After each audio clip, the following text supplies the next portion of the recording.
నమస్తే, welcome to current affairs. నేను కవిత. దేవతలు నిర్మించిన పవిత్ర నగరం త్రేతాయుగం నాటి రామరాజ్యానికి నిలువెత్తు నిదర్శనం. ఎట్టకేలకు దశాబ్దాల నాటి హిందువుల కళ నెరవేరబోతోంది. రామమందిర నిర్మాణం శరవేగంగా జరుగుతోంది. కింది అంతస్తు పనులు దాదాపు పూర్తి కావచ్చాయి. ఇందులోనే రాముడి విగ్రహాన్ని ప్రతిష్ఠించనున్నారు. వచ్చే ఏడాది జనవరి 22న జరిగే ఈ కార్యక్రమాన్ని పెద్ద ఎత్తున నిర్వహిస్తున్నారు. వేద మంత్రాల నడుమ కన్నుల పండుగగా జరిగే శ్రీరాముడి ప్రాణ ప్రతిష్టకు దేశ ప్రధాని నరేంద్ర మోదీ ముఖ్య అతిథిగా హాజరవుతున్నారు. అంతేకాదు ఈ కార్యక్రమానికి దేశంలోని 8,000 మంది ప్రముఖులను కూడా ఆహ్వానిస్తున్నారు. ఇంతకీ అయోధ్య రామ మందిర నిర్మాణం ఎక్కడి వరకు వచ్చింది? జనవరి 22న జరిగే కార్యక్రమానికి ఎలాంటి ఏర్పాట్లు చేస్తున్నారు? 2024 జనవరి 22 దేశ ప్రజలకు ప్రత్యేకమైన రోజుగా మారనుంది. అయోధ్య రామమందిర దర్శనం కోసం ఎదురు చూస్తున్న కోట్లాది మంది హిందువులకు శుభవార్త అందింది. రామాలయ ప్రారంభోత్సవ వేడుక జనవరి 22న అంగరంగ వైభవంగా జరగనుంది. ప్రాణ ప్రతిష్టాపన కార్యక్రమానికి అంగరంగ వైభవంగా ఏర్పాట్లు చేస్తున్నారు. దశాబ్దాల సమస్య తీరిపోయి అయోధ్యలో దివ్యమైన రామమందిర నిర్మాణం శరవేగంగా జరిగింది. దీంతో ప్రారంభోత్సవ వేడుకలను ఘనంగా నిర్వహించాలని యూపీ ప్రభుత్వం భారీ సన్నాహాలు చేస్తోంది. అయోధ్యలో నిర్మిస్తున్న రామమందిరాన్ని సందర్శించే భక్తులు 70 ఎకరాల విస్తీర్ణంలో ఉన్న జన్మభూమి కాంప్లెక్స్లో మరో 7 ఆలయాలను దర్శించుకోవచ్చు. ఇక ఈ కార్యక్రమంలో పాల్గొనాలని శ్రీరామ జన్మభూమి తీర్థక్షేత్ర ట్రస్ట్ పోస్టు ద్వారా అందరికీ ఆహ్వానాలు పంపుతున్నారు. దీనికి ముఖ్య అతిథిగా ప్రధాని మోదీ వస్తున్నారు. ఆయనతో పాటు UP CM Yogi Adityanath, RSS chief Mohan Bhagwat ఈ కార్యక్రమంలో పాల్గొననున్నారు. వీరితో పాటు పలువురు ప్రముఖులకు ఆహ్వానాలు పంపుతున్నారు. ఆ జాబితాలో సినీ రంగం నుంచి అమితాబ్ బచ్చన్, అక్షయ్ కుమార్తో పాటు ఇతర ప్రముఖులు, అలాగే పారిశ్రామిక రంగం నుంచి రతన్ టాటా, ముఖేష్ అంబానీ, గౌతమ్ అదానీ లాంటి ప్రముఖులు, భారత్ క్రికెట్ రూపురేఖలను మార్చిన దిగ్గజ క్రికెటర్లలో సచిన్, విరాట్ కోహ్లీ లాంటి ప్రముఖులకు ఆహ్వానాలందినట్లు తెలుస్తోంది. అలాగే పూజారులు, దాతలు సహా దేశంలోని పలువురు రాజకీయ నాయకులు సహా దాదాపు 8,000 మందికి ఈ ఆహ్వానాలందించినట్లు తెలుస్తోంది. ఆహ్వానం అందుకున్న వారిలో పలువురు జర్నలిస్టులు, మాజీ ఆర్మీ అధికారులు, రిటైర్డ్ సివిల్ సర్వెంట్లు, పద్మ అవార్డు గ్రహీతలు కూడా ఉన్నట్లు తెలుస్తోంది. ఇందులో 50 మంది కరసేవకుల కుటుంబాలకు కూడా ఆహ్వానం పంపించారు. అయితే రామ్ లల్లాను 5 ఏళ్ల బాలుడి రూపంలో ఆలయంలో కూర్చోబెడతారు. ఇందుకోసం కర్ణాటక, రాజస్థాన్ నుంచి తీసుకొచ్చిన శిలలతో 3 విగ్రహాలను తయారు చేశారు. ఈ విగ్రహాలు దాదాపుగా సిద్ధమయ్యాయి. మరోవైపు రామమందిర ప్రారంభోత్సవం సందర్భంగా ఉత్తరప్రదేశ్ ప్రభుత్వం జనవరి 2024లో రాష్ట్రంలోని ప్రధాన దేవాలయాల్లో అఖండ రామాయణం, హనుమాన్ చాలీసా పారాయణాలను నిర్వహించనున్నారు. అయోధ్యలోని రామాలయం కోసం వినియోగించే ధ్వజస్తంభాల నిర్వహణ పనులను అహ్మదాబాద్లోని అంబికా ఇంజనీరింగ్ వర్క్స్ కంపెనీ తయారు చేస్తుంది. 7 ధ్వజస్తంభాల బరువు సుమారు 5,500 కిలోలు.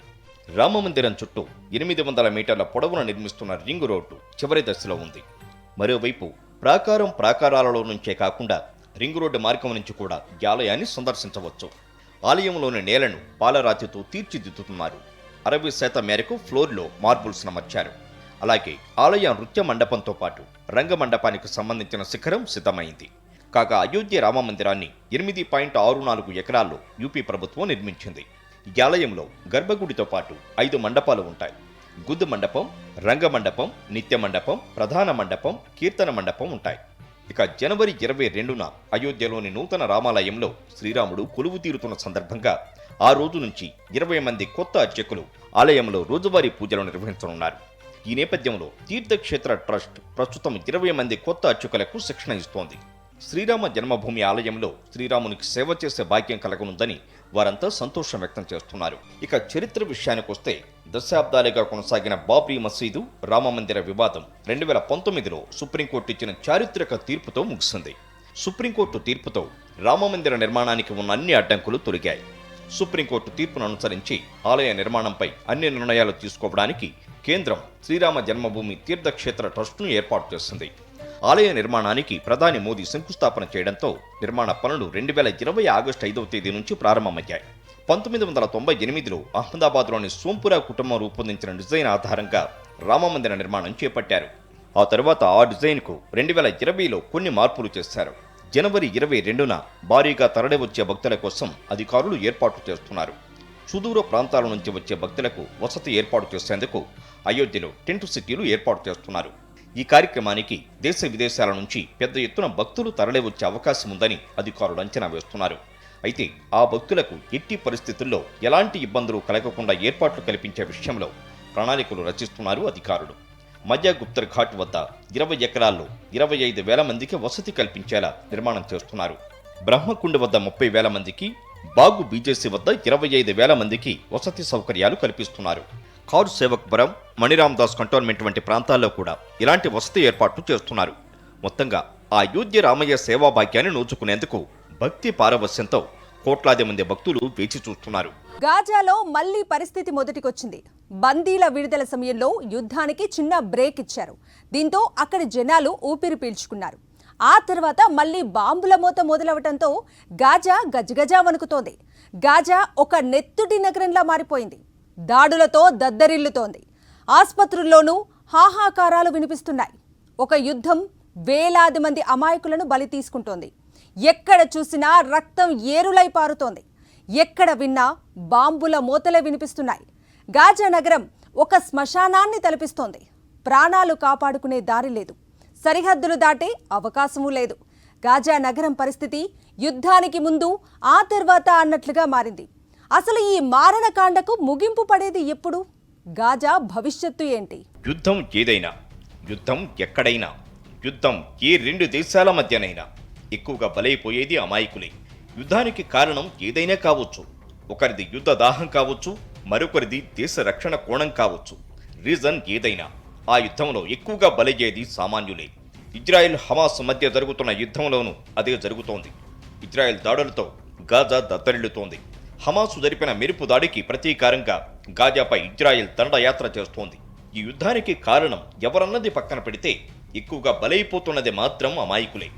గాజా ప్రజలు పడుతున్న కష్టాల గురించి చెప్పేందుకు మానవీయ సంక్షోభం అనే మాటలు కూడా సరిపోవడం లేదు. అంత దారుణాతి దారుణంగా ఉన్నాయి అక్కడి పరిస్థితులు. యుద్ధం కారణంగా ప్రజలు చెట్టుకొకరు పుట్టకొకరుగా చెల్లా చెదరవుతున్నారు. కళ్ల ముందే భవనాలు పేక మేడల్లా కుప్ప కూలిపోతున్నాయి. శిథిలాల కింద కుప్పలు తెప్పలుగా శవాలు పడి ఉన్నాయి. మొత్తంగా గాజా ఒక శ్మశాన వాటికను తలపిస్తోంది. పశ్చిమ గట్టు ప్రాంతంలో కూడా పాలస్తీనా పౌరుల మీద దాడులు కొనసాగుతున్నాయి. కేవలం హమాసును మాత్రమే కాదు, మొత్తం గాజాను నాశనం చేయడం లక్ష్యంగా దాడులు చేస్తున్నట్లు కనిపిస్తోంది. యుద్ధం ముగిసిన తరువాత గాజాను మిలిటరీ రహిత ప్రాంతంగా మారుస్తామని ఇజ్రాయెల్ ప్రధాని నెతన్యాహు ప్రకటించారు. పోరు ఎంతకాలం సాగినా కొనసాగించేందుకు తాము సన్నద్ధంగా ఉన్నట్లు హమాస్ బలంగా చెబుతోంది. ఎవరూ వెనక్కి తగ్గకపోవడంతో గాజాలో రక్తం ఏరులై పారుతోంది.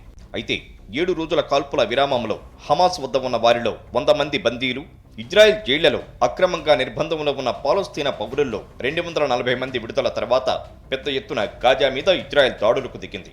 ఇంకా హమాస్ వద్ద 138 మంది బందీలు, 1000 మంది పాలస్తీనా పౌరులు జైళ్లలో ఉన్నారు. గత 2 నెలల దాడుల్లో 16,248 మంది పాలస్తీనియన్లు మరణించారన్నది ఒక అంచనా. అలాగే ఈ దాడుల్లో దాదాపు 50,000 మందికి పైగా గాయపడ్డారు. దాడులను విరమించే వరకు చర్చల ప్రసక్తే లేదని హమాస్, దాడులను కొనసాగించి తీరుతామని ఇజ్రాయెల్ ప్రకటించాయి. ఇక హమాస్ మిలిటెంట్ల స్థావరాలు, మౌలిక సదుపాయాలను ధ్వంసం చేయడమే లక్ష్యంగా ఇజ్రాయెల్ సైన్యం దాడులను తీవ్రతరం చేసింది. ఖాన్ యూనిస్లో ఇజ్రాయెల్ తాజా దాడుల్లో 43 మంది మరణించారని హమాస్ వెల్లడించింది. సాధారణ జనావాసాలపై దాడులు చేయలేదని, హమాసు స్థావరాలను మాత్రమే లక్ష్యంగా చేసుకున్నామని ఇజ్రాయెల్ ప్రకటించింది. ఇలాంటి ప్రకటనల సంగతి ఎలా ఉన్నా ఇరువైపులా జరుగుతున్న దాడుల్లో సామాన్య ప్రజలు భారీగానే బలవుతున్నారు. గాజాలో ఇప్పుడు సురక్షిత ప్రాంతం అంటూ ఏదీ లేకుండా పోయింది. దీంతో అక్కడి ప్రజలు తమ ప్రాణాలు కాపాడుకునే దారి కనిపించడం లేదు. అక్కడ పరిస్థితి ప్రతి గంటకు దారుణంగా దిగజారుతోంది. ఇక గాజాలో హమాస్ మిలిటెంట్లు బలమైన సొరంగాల వ్యవస్థను నిర్మించుకున్నారు. అక్కడే వారి ఆయుధ నిల్వలు, కమ్యూనికేషన్ పరికరాలను ఏర్పాటు చేసుకున్నారు. ఈ కలుగుల్లో దాక్కుని ఇజ్రాయెల్ సైన్యంపై దాడులకు దిగుతున్నారు. అందుకే ఆ సొరంగాలను ధ్వంసం చేయడానికి వాటిని సముద్రపు నీటితో నింపేయాలని ఇజ్రాయెల్ రంగం సిద్ధం చేస్తుంది. ఇందుకోసం నవంబర్లోనే అల్ షాతి శరణార్థి శిబిరానికి మైలు దూరంలో 5 భారీ పంపులను ఏర్పాటు చేస్తుంది. దక్షిణ గాజాలో 2 లక్షల మందికి పైగా జనాభా ఉన్న ఖాన్ యూనిస్ పట్టణాన్ని సర్వనాశనం చేయాలని ఇజ్రాయెల్ చూస్తోంది. పౌరులు పట్టణాన్ని ఖాళీ చేయాలని ఇప్పటికే అలర్ట్ చేశారు. మరింత దక్షిణంగా అంటే ఈజిప్టు సరిహద్దు వైపు వెళ్లాలి. అటు తమ భూభాగంలోకి శరణార్థులు రాకుండా ఈజిప్టు సరిహద్దులను మూసివేస్తుంది. ఉత్తర గాజాతో పోల్చుకుంటే ఎక్కువ ప్రాణనష్టం జరగకుండా దక్షిణ గాజాలో దాడులు చేస్తున్నామని ఇజ్రాయెల్ చెబుతున్నా అక్కడ పరిస్థితి మాత్రం వేరేలా ఉంది. అమాయకులైన పౌరులకు ఎక్కడా కూడా రక్షణ ప్రాంతమంటూ లేకుండా పోయింది.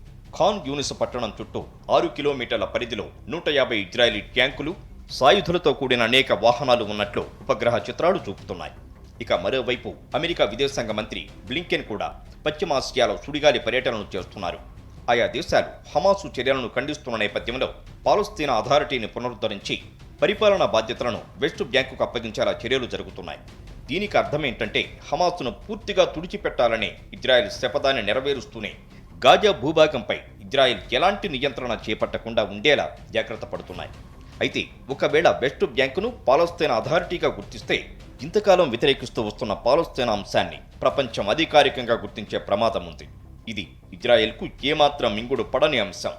అంతర్జాతీయ రాజకీయాల గురించి కాసేపు పక్కన పెడితే గాజాలో అమాయకుల పరిస్థితి దారుణంగా మారింది. పూర్తి స్థాయిలో గాజా ఇప్పట్లో కోలుకోవడం కష్టమే. ఇంకా యుద్ధం కొనసాగుతూనే ఉంది. ఆకాశం నుంచి మృత్యువు ఎప్పుడు వచ్చి పడుతుందో చెప్పలేని పరిస్థితి. ఈ క్షణం బతికుంటే చాలనుకుని ప్రాణాలను అరచేతిలో పెట్టుకుని గాజా ప్రజలు బతికిడుస్తున్నారు. కనండి, ఎక్కువ మందిని కనండి, వీలైనంత మందిని కనండి, ఎంత మందినైనా కనండి. దయచేసి పిల్లల్ని కనండి, దేశ జనాభాను పెంచండి. ఇది ఉత్తర కొరియా అధ్యక్షుడి పిలుపు. దేశాన్ని బలోపేతం చేయాలంటే జనాభాను పెంచాలంటూ ఆయన కన్నీళ్లు పెట్టుకుని మరీ చెప్పాడు. ఏంటి, కిమ్ కన్నీళ్లు పెట్టాడా? నియంత కన్నీళ్లు పెట్టాడా అని ఆశ్చర్యపోకండి. అవును, నిజంగానే అతను కన్నీళ్లు పెట్టాడు. వెక్కి వెక్కి ఏడ్చాడు. అందరి ముందు బోరున విలపించాడు. చుట్టూ ఉన్న వాళ్లను సైతం ఏడిపించేశాడు. ఇంతకీ ఉత్తర కొరియాలో జనన రేటు ఎందుకు తగ్గుతోంది? కిమ్ కన్నీళ్లు పెట్టుకున్నంత పని ఎందుకు చేశాడు? కరోనా తర్వాత ముంచెత్తిన ఆర్థిక సంక్షోభం ఉత్తర కొరియాను ఊపిరాడకుండా చేస్తోందా? ఉత్తర కొరియా అధ్యక్షుడు కిమ్ పేరు చెప్పగానే మనకు ఏం గుర్తొస్తుంది? ఒక నియంత, ఒక క్రూరత్వం, ఒక యుద్ధ దాహం. ఇదిగో ఇలాంటి పదాలే మన మెదళ్ళు మెదులుతాయి. ఇందులో తప్పేమీ లేదు. అతని చేష్టలు, అతని చర్యలు అలానే ఉంటాయి. మరి అలాంటి నియంత కన్నీళ్లు పెట్టుకున్నాడంటే నమ్మడం సులభం కాదు. కానీ కిమ్ కన్నీళ్లు పెట్టుకున్నాడు. అందరి ముందు ఏడ్చేశాడు. దీనికి రీజన్ ఏంటంటే ఉత్తర కొరియా జనాభా గణనీయంగా తగ్గిపోతోంది. దీంతో గత కొంతకాలంగా జనాభా పెరుగుదలపై కిమ్ ప్రభుత్వం ఆందోళన వ్యక్తం చేస్తోంది. అందుకే ఎక్కువ మంది పిల్లలను కనాలని ఆ దేశ అధ్యక్షుడు కిమ్ దేశంలోని మహిళలను అభ్యర్థించాడు. ఈ సందర్భంగానే ఆయన కన్నీళ్లు పెట్టుకున్నాడు. దేశంలో యూత్ తగ్గిపోతున్నారని, అందుకే సాధ్యమైనంత ఎక్కువగా పిల్లలను కనాలని కోరాడు. సాధారణంగా కిమ్ ఆదేశాలు మాత్రమే జారీ చేస్తాడు. కానీ ఈ విషయంలో మాత్రం పిల్లల్ని కనండి అంటూ పిలుపునిచ్చాడు. ఎక్కువ మంది పిల్లలకు జన్మనిస్తే వారికి మంచి చదువును, భవిష్యత్తును ఇస్తానని హామీ కూడా ఇచ్చాడు.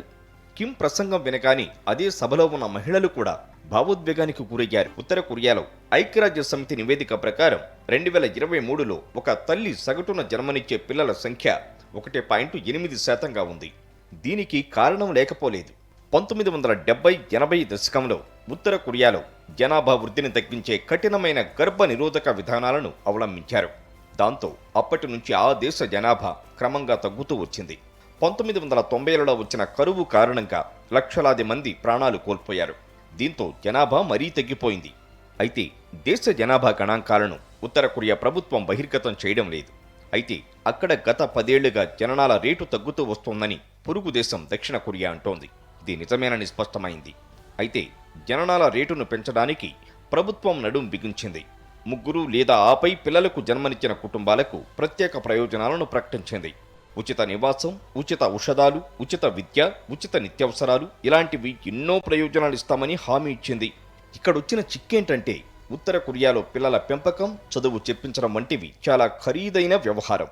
చాలా కుటుంబాలు ఒకరికంటే ఎక్కువ మంది పిల్లలను కనేందుకు సిద్ధంగా లేరు. అయితే ప్రభుత్వం ఎక్కువ మంది పిల్లల్ని కంటే పలు ప్రయోజనాలు కల్పిస్తామని హామీ ఇచ్చినా మధ్యలో వాటిని ఆపేస్తే పరిస్థితి ఏంటన్న సందేహం అక్కడి ప్రజల్లో ఉంది. యుద్ధ దాహం, ఆయుధాల కొనుగోళ్ల మీద చూపిన శ్రద్ధ దేశాభివృద్ధిపై చూపి ఉంటే పరిస్థితి వేరేలా ఉండేది. కానీ ఉత్తర కొరియా అధ్యక్షుడు ఒక నియంత. అక్కడ అతను చెప్పిందే చట్టం, చేసిందే శాసనం. మాట కాదంటే మరణమే. గీత దాటితే ప్రాణాలు గాల్లో కలిసిపోవలసిందే. కరోనా తర్వాత అక్కడ ఆర్థిక పరిస్థితి బాగా క్షీణించింది. విషయం తెలిసినా దీనిపై మాట్లాడేందుకు, అధ్యక్షుడికి సలహా ఇచ్చేందుకు అక్కడి ఆర్థిక నిపుణులకు ధైర్యం చాలలేదు. కరోనా వెలుగు చూసిన నాటి నుంచి కిమ్ తమ దేశ సరిహద్దులను మూసివేశారు. ప్రపంచంతో చాలా వరకు ఎలాంటి సంబంధాలు కొనసాగించడం లేదు. దీంతో వ్యాపార వాణిజ్యాలు సాగక తీవ్ర ఆర్థిక సంక్షోభం నెలకొంది. దీంతో దేశంలో చాలా మంది పేదరికంలో మగ్గుతున్నారు. అది ఇప్పుడు తీవ్ర స్థాయికి చేరుకుంది.